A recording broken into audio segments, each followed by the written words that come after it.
Spain के पास समुद्र में खड़े एक क्रूज शिप से आई खबर ने पूरी दुनिया का ध्यान अपनी ओर खींच लिया है।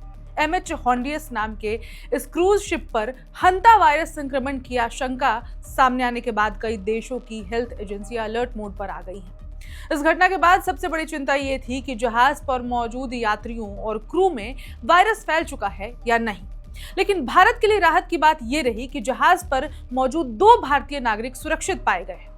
स्पेन में भारतीय अधिकारियों ने पुष्टि की है कि दोनों भारतीयों में फिलहाल किसी तरह की गंभीर लक्षण नहीं मिले हैं और उन्हें एहतियातन तौर पर मेडिकल निगरानी में रखा गया है।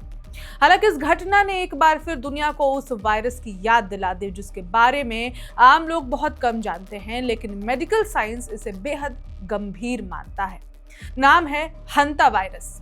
कोविड महामारी के बाद जब भी किसी नए वायरस का नाम सामने आता है, दुनिया में डर और चिंता बढ़ना स्वाभाविक हो जाता है। सोशल मीडिया पर भी हंता वायरस को लेकर कई तरह के दावे और अफवाहें फैलने लगी हैं। कुछ लोग इसे अगली महामारी बता रहे हैं तो कुछ उसे कोविड से भी ज्यादा खतरनाक बता रहे हैं। लेकिन सच क्या है? क्या हंता वायरस वाकई दुनिया के लिए नया खतरा बन सकता है? ये वायरस आखिर है क्या? ये फैलता कैसे है? इसके लक्षण क्या हैं? और क्या भारत को इससे डरने की जरूरत है?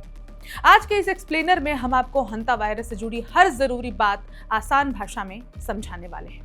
नमस्कार, मेरा नाम है ऋचा पराशर और आप देख रहे हैं वन इंडिया हिंदी।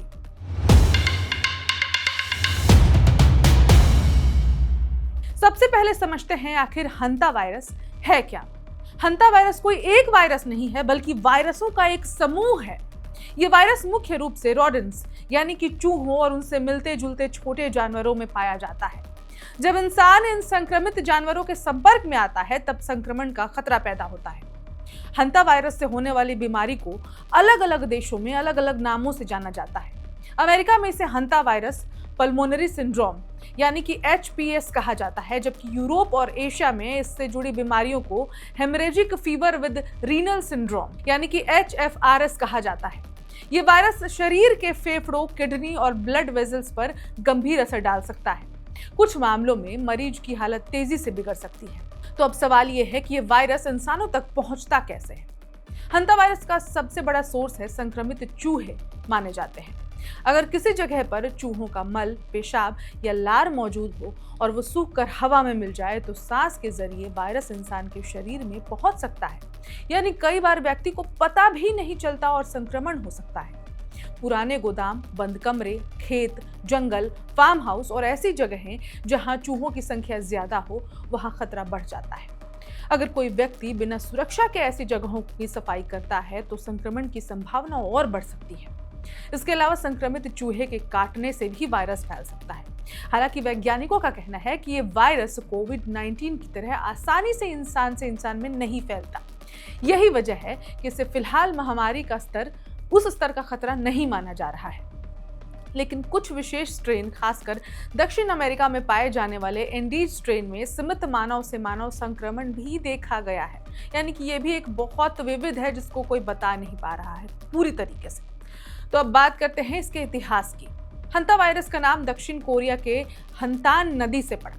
1950 के दशक में कोरियाई युद्ध के दौरान कई सैनिक अचानक गंभीर बीमारी का शिकार हो गए। बाद में वैज्ञानिकों ने जांच में पाया कि इसके पीछे एक नया वायरस था जिसे बाद में हंता वायरस नाम दिया गया। इसके बाद दुनिया के अलग अलग हिस्सों में इसके मामले सामने आते रहे। चीन, दक्षिण कोरिया, रूस, अमेरिका, अर्जेंटीना, चिली और यूरोप के कुछ देशों में समय समय पर संक्रमण दर्ज किया गया।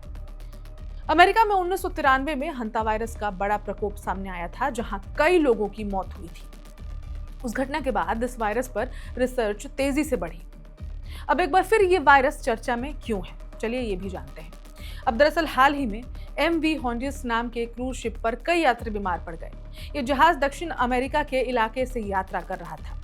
रिपोर्ट्स के मुताबिक जहाज पर कुछ लोगों में तेज बुखार, सांस लेने में तकलीफ और कमजोरी जैसे लक्षण दिखाई दिए।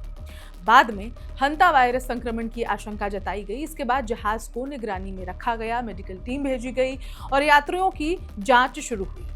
इसी दौरान ये खबर भी सामने आई कि जहाज पर 2 भारतीय नागरिक मौजूद हैं। इसके बाद भारत में चिंता बढ़ गई। हालांकि अधिकारियों ने बाद में स्पष्ट किया कि दोनों भारतीय सुरक्षित हैं और उनकी स्थिति सामान्य है। तो अब सबसे अहम सवाल, क्या हंता वायरस कोविड जैसी महामारी बन सकता है? इस सवाल का जवाब फिलहाल तो नहीं माना जा रहा है।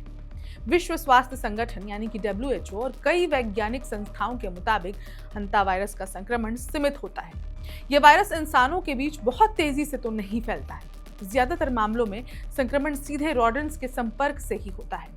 कोविड-19 की तरह हवा के जरिए बड़े स्तर पर मानव से मानव संक्रमण की पुष्टि भी अभी नहीं हुई है। यानी अभी तक ऐसा कोई संकेत नहीं मिला है कि ये वायरस दुनिया भर में तेजी से फैलने वाली महामारी बन सकता है। लेकिन इसका मतलब ये नहीं कि इसे हल्के में लिया जाए। हंता वायरस की मृत्यु दर कई मामलों में काफी ज्यादा देखी गई है। कुछ स्ट्रेन में ये 30 से 40% तक भी पहुंच सकती है। यानी अगर संक्रमण गंभीर हो जाए तो मरीज की जान को खतरा जरूर हो सकता है। अब जानते हैं इसके लक्षण क्या होते हैं। शुरुआत में मरीज को सामान्य वायरल फीवर जैसा महसूस हो सकता है, जैसे कि मरीज को तेज बुखार हो सकता है, सिर में दर्द हो सकता है, शरीर में दर्द हो सकता है, काफी थकान महसूस हो सकती है, इसके साथ उल्टी और कमजोरी, ये है मुख्य लक्षण। लेकिन कुछ दिनों बाद स्थिति अचानक बिगड़ सकती है। फेफड़ों में पानी भरने लगता है, सांस में दिक्कत होने लगती है और मरीज को ICU तक ले जाना पड़ सकता है। कुछ मामलों में किडनी भी प्रभावित हो सकती है। अब सवाल ये है, अगर ये वायरस इतना गंभीर है तो इससे बचाव कैसे किया जाए? तो आपको बता दें कि सबसे जरूरी है चूहों से दूरी बनाना। घर, गोदाम, दुकान या खेत जैसी जगहों पर सफाई बनाए रखना सबसे जरूरी है। जहां चूहों के होने की संभावना हो वहां सावधानी बरतनी चाहिए। अगर कहीं चूहों का मल या फिर पेशाब दिखाई दे तो उसे सीधे झाड़ू से साफ नहीं करना चाहिए, क्योंकि सूखे कण हवा में उड़कर शरीर में जा सकते हैं। स्वास्थ्य विशेषज्ञ सलाह देते हैं कि ऐसी जगहों पर पहले डिसइंफेक्टेड या फिर ब्लीच वाला पानी छिड़कें, फिर दस्ताने और मास्क पहनकर ही सफाई करें। जंगल कैंपिंग साइट या फिर बंद पड़े कमरों में जाते समय भी सतर्क रहना चाहिए। अगर किसी व्यक्ति को अचानक तेज बुखार हो, सांस लेने में दिक्कत महसूस हो और उसने हाल ही में ऐसी जगहों पर समय बिताया हो जहां रॉडेंट्स मौजूद हों, तो तुरंत डॉक्टर से संपर्क करना चाहिए। फिलहाल दुनिया की हेल्थ एजेंसियां स्थिति पर नजर बनाए हुए हैं, लेकिन WHO का कहना है कि घबराने की जरूरत नहीं है। विशेषज्ञों का मानना है कि हंता वायरस कोई नया वायरस नहीं है, बल्कि ये दशकों से मौजूद है। फर्क सिर्फ इतना है कि अब वैश्विक यात्रा और सोशल मीडिया के दौर में ऐसी खबरें तेजी से दुनिया भर में फैल जाती हैं। स्पेन के पास क्रूज शिप से आई सामने घटना जो है, इसने एक बार फिर दुनिया को याद दिलाया है कि संक्रमण और वायरस का खतरा कभी पूरी तरह खत्म नहीं होता।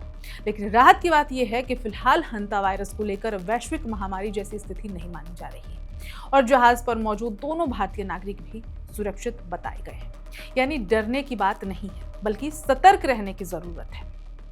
इस खबर में इतना ही, इस एपिसोड में इतना ही। लेकिन हंता वायरस पर जो हमने आपको एक्सप्लेन किया, उससे अगर आपको नई जानकारी मिली हो तो ये वीडियो ज़्यादा से ज़्यादा लोगों तक शेयर कीजिए, ताकि सबको पता चल सके कि हंता वायरस क्या है और बाकी सारे डिटेल्स, ताकि जागरूकता ज़्यादा फैल सके। और ऐसी और खबरों के लिए देखते रहिए one India Hindi. Subscribe to One India and never miss an update.